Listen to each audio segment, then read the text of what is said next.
প্রতিদিন রাতে আমার দেবরের ঘর থেকে বিভিন্ন আবেগপূর্ণ আওয়াজ শোনা যেত। সেই আওয়াজগুলো শুনে আমার মনেও এক অদ্ভুত কৌতূহল সৃষ্টি হতো। একদিন কৌতূহল সামলাতে না পেরে আমি তাদের ঘরের জানালার কাছে গিয়ে সবকিছু দেখতে শুরু করলাম। সেই মুহূর্তে যা দেখলাম তাতে আমার মন অবাক হয়ে গিয়েছিল। তখন দেবরকে দেখে আমার হৃদয়েও এক অদ্ভুত অস্থিরতা সৃষ্টি হয়েছিল। সেই অভিজ্ঞতা আমাকে ভীষণভাবে নাড়া দিয়েছিল। সবকিছু দেখে আমার আবেগকে নিয়ন্ত্রণ করা খুব কঠিন হয়ে গিয়েছিল। তখন আমি একটি সিদ্ধান্ত নেই। সেদিন বাড়িতে অন্য কেউ ছিল না। রাতে আমি ভাবির বিশেষ পোশাক পরে দেবরের ঘরে চলে যাই। তারপর রাত গভীর হলে দেবর আমাকে তার হ্যালো বন্ধুরা, আমি প্রিয়া। সাধারণ চেহারার মেয়ে হলেও আমার জীবনের গল্পটা একটু ভিন্ন। মধ্যবিত্ত পরিবারের জন্ম, ছোটবেলায় গ্রামে বড় হওয়া, যেখানে সবাই নিজেদের জীবনের গল্প খোলামেলা বলতো। আমার বয়স তখন 17। মহল্লার মহিলাদের জীবনের খোলামেলা গল্প শুনতে শুনতে আমার মনেও অনেক প্রশ্ন জাগত। স্বামী স্ত্রীর ব্যক্তিগত বিষয় নিয়ে আলোচনা শুনে অস্বস্তি হতো, তাই সরে যেতাম। আমাদের পরিবারে ছিলাম 4 জন, আমি, মা বাবা ও বড় ভাই। ভাইয়ের বিয়ের পর ভাবিকে খুব সংযত এবং ভালো মনের মানুষ হিসেবে দেখেছি। এরপর একদিন বাবা আমার জন্য পাত্র ঠিক করলেন, ঈশান। তিনি শিক্ষিত এবং শহরে চাকরি করতেন। তার ছোট ভাই ছিলেন কৃষক এবং কুস্তি লড়তে ভালোবাসতেন। সেদিন থেকেই আমার জীবনে নতুন অধ্যায়ের শুরু। আমার বাবার সিদ্ধান্তে বিয়ে ঠিক হলেও পাত্রকে দেখার অনুমতি পাইনি। এতে মন খারাপ হলেও বাবার কথার বাইরে যাওয়া সম্ভব ছিল না। 1 মাসের মধ্যেই বিয়ে হলো, কিন্তু বিয়ের দিন পর্যন্ত আমি আমার স্বামীকে দেখিনি। বিয়ের পর শ্বশুর বাড়ি গিয়ে দেখি পুরনো ইটের বাড়ি, ছোট উঠোন, 4টি ঘর আর একটি মাত্র বাথরুম যা সবাই ব্যবহার করত। নতুন পরিবেশে মানিয়ে নেওয়া কঠিন ছিল, কিন্তু বুঝলাম এটাই আমার নতুন জীবন। বিয়ের প্রথম রাত, ঘরে বসে ঈশানের জন্য অপেক্ষা করছিলাম। জীবনের এক নতুন অধ্যায় শুরু হতে চলেছে। কিছুক্ষণ পর তিনি ঘরে এলেন, হাতে 1 গ্লাস দুধ নিয়ে। তখনই আমি প্রথমবারের মতো তাকে ভালোভাবে দেখলাম। ঈশান দেখতে খুব সাধারণ ছিলেন, পাতলা গড়ন এবং একটু দুর্বল বলে মনে হচ্ছিল। প্রথমে আমি একটু হতবাক হয়েছিলাম, কারণ আমি তার সম্পর্কে বেশি কিছু জানতাম না। তবে আমি নিজেকে শান্ত করলাম এবং ভাবলাম হয়তো সময়ের সাথে সবকিছু বদলাবে। অনেক পুরুষই বিয়ের পর শারীরিক ও মানসিকভাবে ভালো হয়ে ওঠে। ঈশান আমার কাছে এসে বসে বললেন, প্রিয়া, তুমি আমার জীবনের সবচেয়ে সুন্দর উপহার। তোমার মতো জীবনসঙ্গী পাওয়ার স্বপ্ন আমি দীর্ঘদিন ধরে দেখেছি। আজ সেটা পূরণ হল। তিনি আমার দিকে দুধের গ্লাস বাড়িয়ে দিয়ে বললেন, এটা পান করো। আমি একটু লজ্জা পেয়ে বললাম, আপনি আগে খান, তারপর আমি খাবো। তিনি হেসে গ্লাস থেকে 1 চুমুক নিলেন এবং তারপর আমাকে দিলেন। সেই মুহূর্তে আমার মনে হলো এই নতুন জীবনে আমি ধীরে ধীরে মানিয়ে নেব। ঈশান প্রথমেই দুধের গ্লাস থেকে 1 চুমুক নিলেন। তারপর আমার দিকে এগিয়ে দিলেন। আমি বাকি দুধ পান করলাম। তার এই আচরণে আমার মনে ভালো লাগার অনুভূতি জন্ম নিল। তখন তার ব্যবহার আমাকে সত্যিই মুগ্ধ করেছিল। কিছুক্ষণ পর ঈশান আমার হাত ধরে আমাকে কাছে টেনে নিলেন। আমার মনে এক অদ্ভুত উত্তেজনায় ভরে উঠেছিল। কিন্তু আচমকা তিনি নিজেকে দূরে সরিয়ে নিয়ে ঘুমানোর জন্য শুয়ে পড়লেন। আমি খুবই বিভ্রান্ত হয়ে পড়লাম। আজ ছিল আমাদের বিয়ের প্রথম রাত এবং আমি এই রাতকে বিশেষভাবে মনে রাখার মতো করে কাটানোর স্বপ্ন দেখেছিলাম। কিন্তু সেই স্বপ্ন মুহূর্তেই ভেঙে গিয়েছিল। আমি বিছানায় শুয়ে রইলাম আর চিন্তা করতে লাগলাম। কিছুক্ষণ পর দেখলাম ঈশান গভীর ঘুমে তলিয়ে গেছেন। আমি তখন নিজেকে শান্ত রাখার চেষ্টা করলাম, তবে মনকে স্থির করতে পারছিলাম না।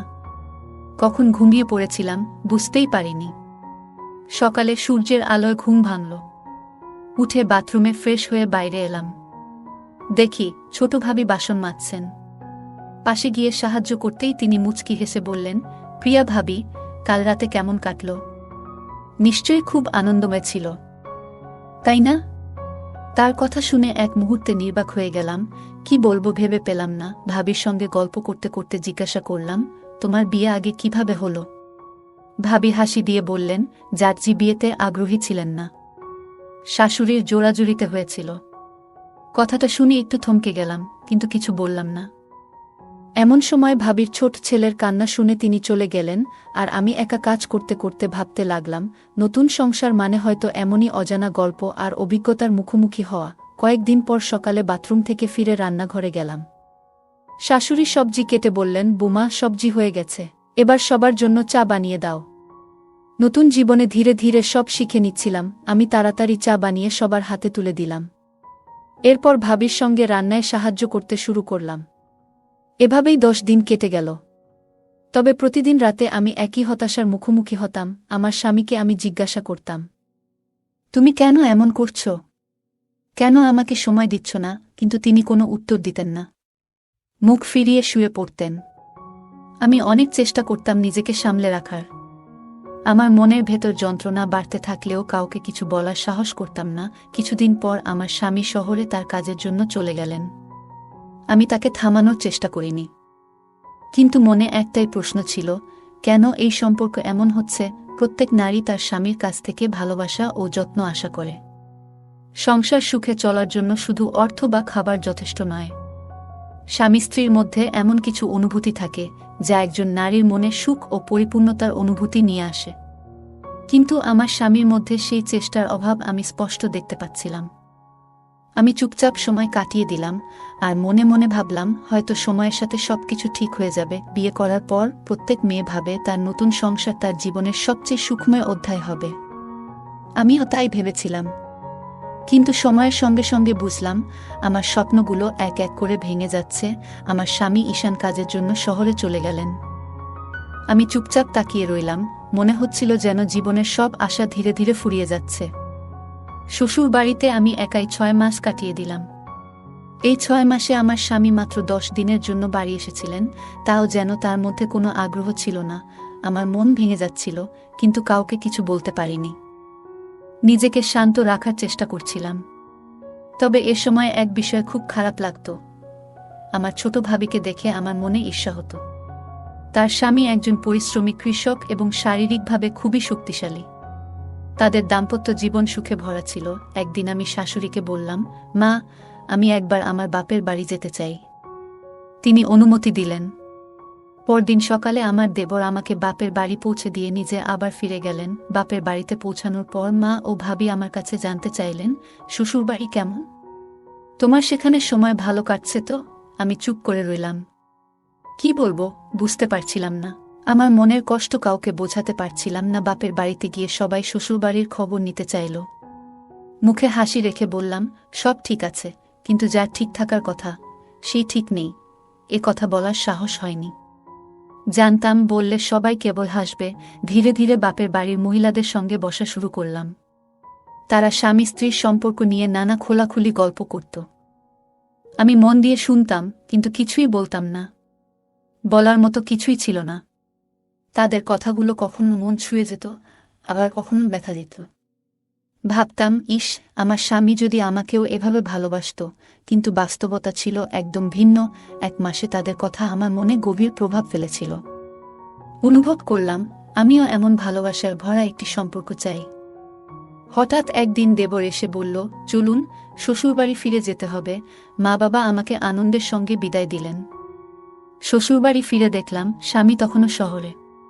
বাড়িতে ফিরে মনটা যেন একটু খালি খালি লাগলো। তখন গরমকাল চলছিল এবং এই গরমে ঘরে ঘুমানোর সময়ও তাপমাত্রা অসহ্য লাগছিল। এক রাতে, রাত প্রায় 1টার দিকে, বাথরুমে যাওয়ার জন্য আমি ঘুম থেকে উঠি। দেবরের ঘরের পাশ দিয়ে যাওয়ার সময় আমি একটা অদ্ভুত আওয়াজ শুনতে পাই। প্রথমে কিছুই বুঝতে পারছিলাম না, কেন এমন শব্দ হচ্ছে। আমার কৌতূহল বাড়তে থাকে এবং আমি তাদের ঘরের জানালার পাশে গিয়ে একটু উকি দেই। ঘরে হালকা আলো জ্বলছিল, পাখা চলছিল এবং জানালাগুলো খুলে রাখা ছিল তীব্র গরমের কারণে। যে দৃশ্য দেখলাম তা আমার মনের গভীরে একটা ঝড় তুলে দিল। আমি ভেতরে থেকে অবাক হয়ে ভাবছিলাম, কিভাবে এমন একটা দৃশ্য আমাকে প্রভাবিত করতে পারে। নিজের ভেতরে ভীষণ অপরাধবোধ কাজ করছিল, যেন আমি এমন কিছু দেখেছি যা আমার দেখা উচিত ছিল না।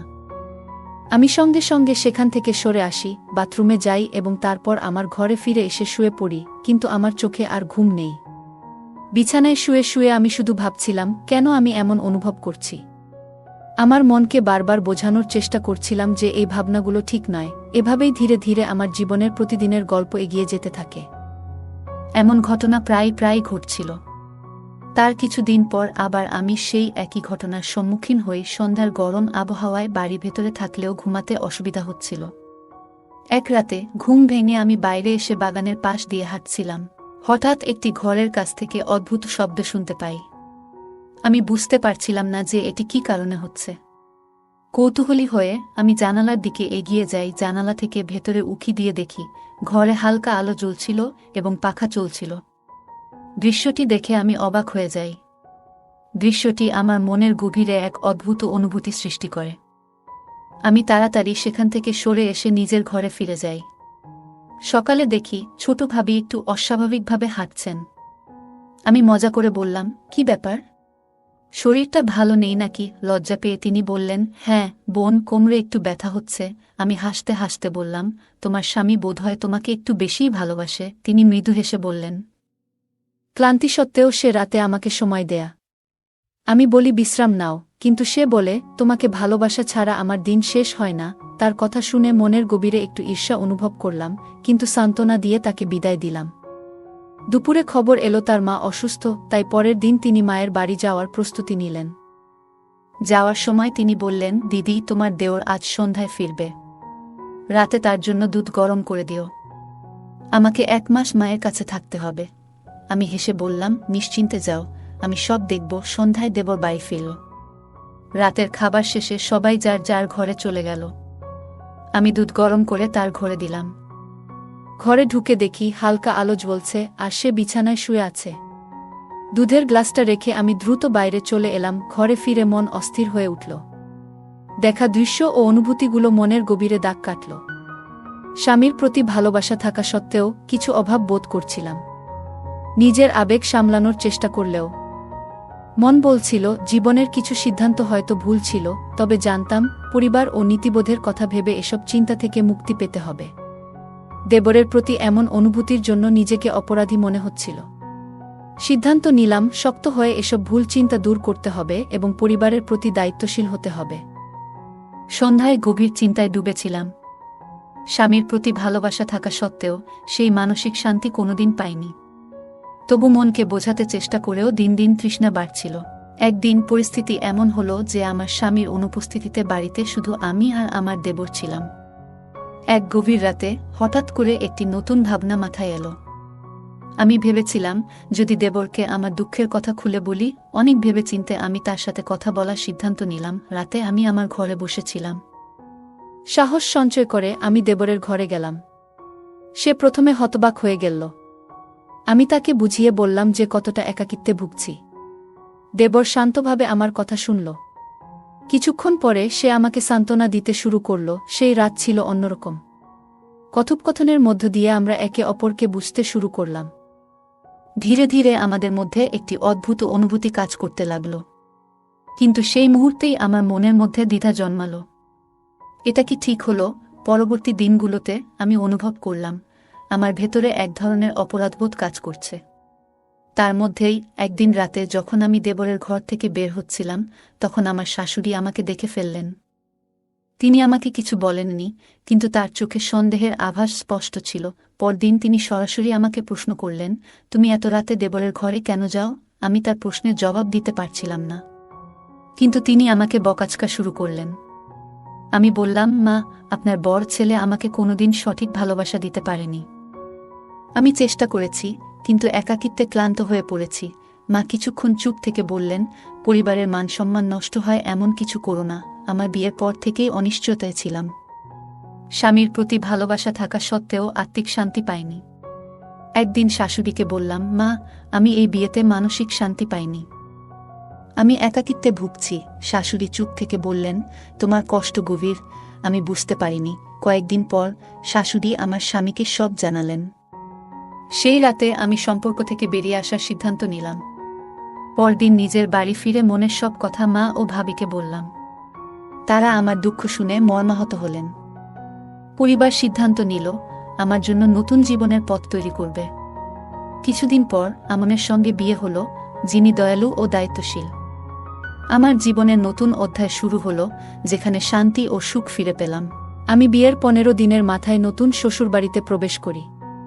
আমার স্বামী একজন সৎ এবং প্রতিষ্ঠিত মানুষ, অফিসে উচ্চপদে কাজ করেন। তার ভালোবাসা এবং যত্নে আমার মনে শান্তি আসে। শ্বশুরবাড়ির মানুষগুলো আমাকে স্নেহ করতেন। ধীরে ধীরে পুরনো জীবনের দুঃখ ভুলে নতুন জীবনে মেতে উঠি। আমার স্বামী সবসময় যত্নশীল ছিলেন এবং আমাকে সেই ভালোবাসা দিয়েছিলেন যা একজন স্ত্রী আশা করে। আমিও তাকে মন থেকে ভালোবাসতে শুরু করি। এই নতুন জীবনে এসে বুঝলাম, প্রকৃত ভালোবাসা এবং সঠিক দিক নির্দেশনা জীবনে ভুল পথে হাঁটতে দেয় না। সুখী জীবনে পা দিয়ে ভেতরের হতাশাগুলো পেছনে ফেলে দিলাম। নারীর জীবনে বিয়ে নতুন আশা নিয়ে আসে, তবে সঠিক সময় ও সিদ্ধান্তই জীবনের মোড় ঘুরিয়ে দিতে পারে।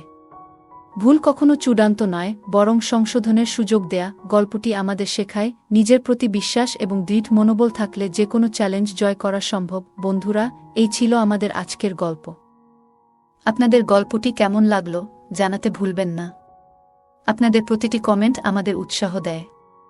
গল্পটি ভালো লাগলে লাইক, শেয়ার এবং সাবস্ক্রাইব করতে ভুলবেন না। ধন্যবাদ।